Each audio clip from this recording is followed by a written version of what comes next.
Hola, buenas tardes. Bienvenidos a serenitymarkets.com. Les habla José Luis Cárpatos y esta es nuestra crónica de cierre de la sesión de hoy, martes 7 de mayo. Una sesión que ha terminado como el rosario de la aurora. Hay que llevar mucho cuidado cuando el mercado reacciona de manera muy negativa a algún acontecimiento macro, con esos rebotes intermedios que suele haber, como el que tuvimos ayer en Estados Unidos. Aquí en el gráfico de 4 horas se ve bastante bien, que engañó a mucha gente pensando que el mercado no iba a hacer caso de cosas tan gordas como las que dijo Trump respecto a China, y hoy, sin embargo, pues hemos vuelto a las andadas. Bajadas fuertes, pero esto no es absolutamente nada, esto no es más que una pequeña corrección técnica. En cuanto lo ponemos en gráfico diario, todo se queda muy relativizado. Está atacando el SP500 el Kijun, que es una línea que no se ha perdido, ojo, desde que se empezó a subir en enero, así que aunque parezca poco importante, perder el Kijun sería preocupante, pero bueno, un simple retroceso de Fibonacci del 38.2%, un subidón como este, nos llevaría a 2.714 y esto no es grave. Lo que pasa es que hay que recordar este estudio que pusimos en la web hace unos días. A ver, lo tengo aquí preparado. Este estudio que ya comentamos en el vídeo de las 4 claves de la semana, comentando un poco, pues, a ver, me he equivocado, este no es, disculpe. Bueno, este sí, es que he puesto la palabra divergencia en el buscador y me ha salido uno que también tenía divergencia, pero no es. Este es el gráfico clave, un gráfico que puso Reuters el día 3 de mayo. Y este es un gráfico pues muy importante. Voy a intentar maximizar la pantalla todo lo que pueda. No me deja más. Ya, yo creo que ahora lo ven al completo. Este gráfico es un gráfico que publicaba Reuters, que están manejando mucho las manos fuertes, y es un gráfico de meses del SP500 en gráfico logarítmico. Gráfico logarítmico, se lo digo porque puede ser que ahora ustedes lo repliquen y si lo tienen en escala aritmética, como suele ser lo más normal, pues no lo verán. Voy a ponerle la parte de arriba para que se vea clara. En este gráfico logarítmico lo que advertía Reuters era que se estaban acumulando divergencias en el RSI mensual y que siempre que se han acumulado tantas divergencias, la cosa pues no ha acabado demasiado bien. Ahí están las flechas puestas, pues en el año 2000, en el año 2008, los años 90, y que ahora estábamos acumulando mucha divergencia. Y avisaba de que si el RSI se paraba ahí, este artículo es del 3 de mayo, y parándose en esta directriz bajista del RSI, iniciaba el descenso, y es lo que está pasando, justamente es lo que está pasando, advertían que cuidado si se perdía la línea de soporte que estaba en 2878, lo ven ahí, ¿no? 2878. Bueno, todo esto no es que lo diga Reuters, es que es algo que están siguiendo mucho las manos fuertes, y si nos vamos ahora al gráfico diario del SP500, como podemos ver, estamos justo ahí, y ayer, de manera totalmente exacta, se paró en ese nivel, del 2878. No sé si fue exacto o le sobró un punto 2, pero 2 puntos más arriba, justo en ese nivel. Es decir, que este nivel, que parece que no sea nada, cuando nos hemos ido a ese gráfico mensual de largo plazo, en ese nivel hay mucho tomate. Por eso el mercado se ha parado ya 2 veces ahí. Se paró ayer y se ha parado hoy. Así que aunque parezca un punto irrelevante, perder ese 2878 para los operadores de largo plazo que tienen programas automáticos y demás podría ser bastante negativo. Por lo tanto, cuidado con la caída. Todos los activos refugios activados. El yen sube 0,56% contra el euro, sube 0,41% contra el dólar. Los bonos disparados al alza, el Bund sube 64 puntos, con lo cual otra vez la rentabilidad del bono alemán a 10 años está en negativo. El oro también sube, aunque sube poco para la que está cayendo, y el petróleo, muy reactivo al riesgo, pues está cayendo 1,46. El representante de comercio de Estados Unidos dice que China está incumpliendo las cosas. Pero ¿no nos decía este mismo señor y Trump hace 3 días que todo iba muy bien? O mentían entonces o mienten ahora, parece que nos mentían. Y como si fuéramos tontos nos estaban vendiendo la burra de que todo iba muy bien cuando no iba bien. Como para fiarnos, de esto hay que tomar nota, como para fiarnos de estos políticos actuales, bueno, estos y los que son... Bueno, voy a dejarlo estar ahí. Entonces, ojo con eso. No van las cosas bien. Aquí no se puede descartar nada. Los chinos han viajado a Estados Unidos, que creíamos que no iban a ir, pero sí que han ido. Y lo más sorprendente es que los chinos no dicen esta boca es mía.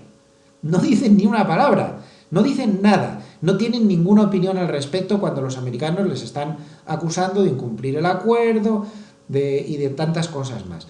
Bueno, a ver, la realidad...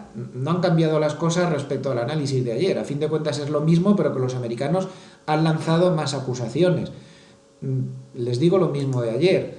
Si yo no tengo ni idea de si va a haber acuerdo o no, esto puede ser un farol o no, o esto se va al garete, no sabemos. La única realidad es que como no hay acuerdo, tenemos que esperar una grave, subrayado, bajada de las bolsas.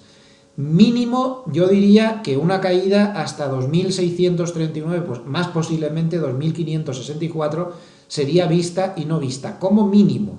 Es decir, un retroceso de Fibonacci del 61,8% de toda la subida anterior. Eso está garantizado como mínimo si no hay acuerdo al final, si rompen relaciones y el mercado, ante el mercado se escenifica una perpetuación de la situación actual, porque automáticamente las consecuencias serían... Posiblemente la economía china trastabillaría otra vez y esto nos aumentaría el enfriamiento económico por contagio a los sectores industriales de todos los demás.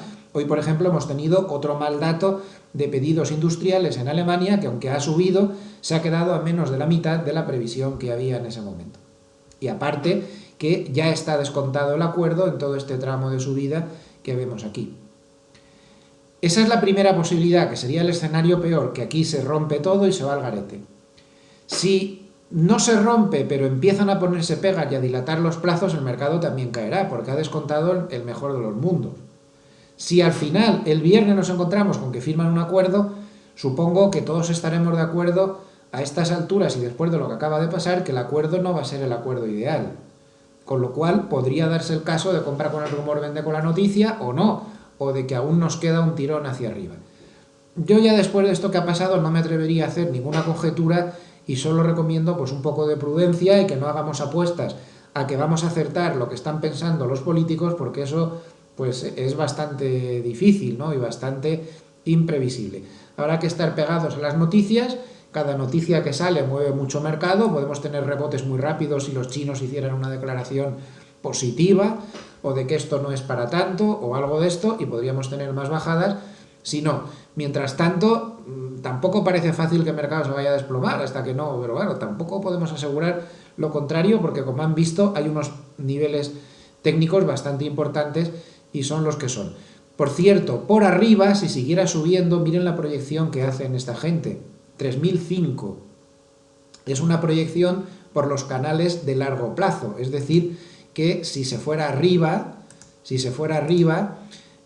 como hemos advertido hasta la saciedad, intentar cortos por la zona 3005 por ahí, aguantando un poquito, pues podría ser bastante interesante. Bueno, esto es lo que hay. China ha acaparado toda la atención, ha habido muchos resultados empresariales que se han publicado durante el día, pero esto no ha servido y los sectoriales lo han pasado muy mal y todos han quedado en rojo menos el sectorial de utilities, que sube 0,61% porque es un sectorial muy defensivo y al que benefician mucho las bajadas de tipos de interés o, lo que es lo mismo, la subida de los bonos. Con lo cual, pues no nos debe extrañar que esté así. Pero ojo, por ejemplo, a los bancos, menos 2,43%. Esto no solo es por el jaleo que tenemos en China, ahí tienen el sectorial en diario. Esto viene porque además, otra mala noticia de la jornada, que también es importante, no todo es China, la Unión Europea ha aumentado sus previsiones de déficit para algunos países y ha rebajado las previsiones de crecimiento para la eurozona. Algunos de los países a los que les ha subido el déficit previsto es España, le ha subido el déficit de 2,1 a 2,3, pero lo más preocupante ha sido la muy fuerte subida de previsiones de déficit y bajada de crecimiento en Italia. De hecho, la Unión Europea ha llegado a pronosticar que si las cosas siguen como están en el 2020 en Italia, podríamos estar hablando de un déficit muy por encima del 3%, quizá de un 3,5%, y hay que recordar que el pacto famoso que hay en la Unión Europea dice que no se puede pasar del 3%.